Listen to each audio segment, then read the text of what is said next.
ఆ నియోజకవర్గం 30 ఏండ్ల సంధి పువ్వుపాటికి కంచుకోట. ఆ నియోజకవర్గం నుంచి పువ్వుపాటి జాతీయ అధ్యక్షుడు నితిన్ నబీను ఇంటి నుంచే 8 మాటల ఎమ్మెల్యేగా అడుగుపెట్టిండ్రు. ఇక ఇప్పుడు నితిన్ నబీను బీజేపీ జాతీయ అధ్యక్షుడైనాక ఎమ్మెల్యే పదవికి రాజీనామా చేసి వచ్చిన ఎన్నికల్లో ఆ పార్టీకి పెద్ద శాఖ ఇచ్చిండ్రోల్లా అక్కడి ఓటర్లకు.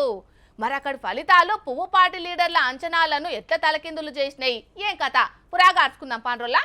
రాజ్యసభకు ఎన్నికైన పువ్వుపార్టీ జాతీయ అధ్యక్షుడు నితిన్ నబీన్ సారు రాజీనామా చేసిన బంకింపూర్ నియోజకవర్గం నుంచి గెలిచి మొదటిపారి అసెంబ్లీలో అడుగుపెట్టబోతున్నాడు జనసురాజు పార్టీ అధినేత ప్రశాంత్ కిషోర్ సారు. ఈ ఉప ఎన్నికల గెలిచి 30 ఏండ్ల బీజేపీ కంచుకోటను బద్దలు కొట్టిండు.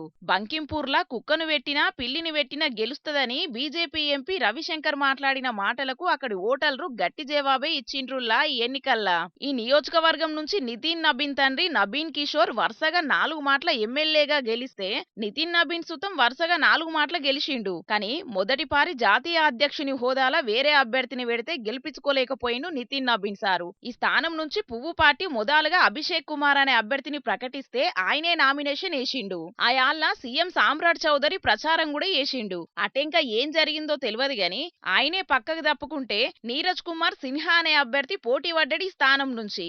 అయినా కూడా ఈ సిట్టింగ్ స్థానాన్ని కాపాడుకోలేకపోయింది పువ్వుపాటి. మొత్తానికైతే 30 ఏండ్ల పువ్వుపాటి ఆధిపత్యానికి గండిగొట్టిండు ప్రశాంత్ కిషోర్ సారు. ఎన్నికల వ్యూహకర్తగా ఎన్నో రాష్ట్రాలల్లా అక్కడి పార్టీలను అధికారంలోకి తీసుకొచ్చేందుకు పనిచేసిన ప్రశాంత్ కిషోర్ సారు ఆయనే సొంతంగా పెట్టిన జనసురాజ్ పార్టీని మాత్రం అధికారంలోకి కాదు కదా, కనీసం ప్రధాన ప్రతిపక్షంలోకి సుతం తీసుకురాలేకపోయిండు. కానీ ఈసారి పక్కాగా గురుజూసి కొట్టి బీజేపీ కంచుకోటను బద్దలు చేసిండు. నితిన్ నబీన్ కాకుండా వేరేటోళ్లు పోటీ చేసినందుకు అక్కడి ఓటర్లు పువ్వుపాటిని పక్కకు పెట్టిండ్రో లేకుంటే ఇప్పుడున్న సర్కార్ను అసెంబ్లీలో కడిగి పారేయాలంటే ప్రశాంత్ కిషోర్ లాంటోళ్లు అసెంబ్లీలో ఉండాలని అనుకున్నారో మరిగా నీట్ పేపర్ లీక్ అయింది కాబట్టి పువ్వుపాటికి పెద్ద జలకియాలని అక్కడి యూత్ అనుకున్నారో తెలియదు గాని మొత్తానికైతే కమలం పార్టీకి పెద్ద శాఖే ఇచ్చిండ్రు. ఈ ఎన్నికల్లో గెలిచిన ప్రశాంత్ కిషోర్ మాట్లాడుకుంటా ఈ గెలుపు బీజేపీ హైకమాండ్ కు ఒక బలమైన సందేశం. ఈ ఉప ఎన్నికల ఫలితం బీహార్ రాజకీయాల సరికొత్త మార్పుకు సంకేతమని చెప్పుకొచ్చిండు.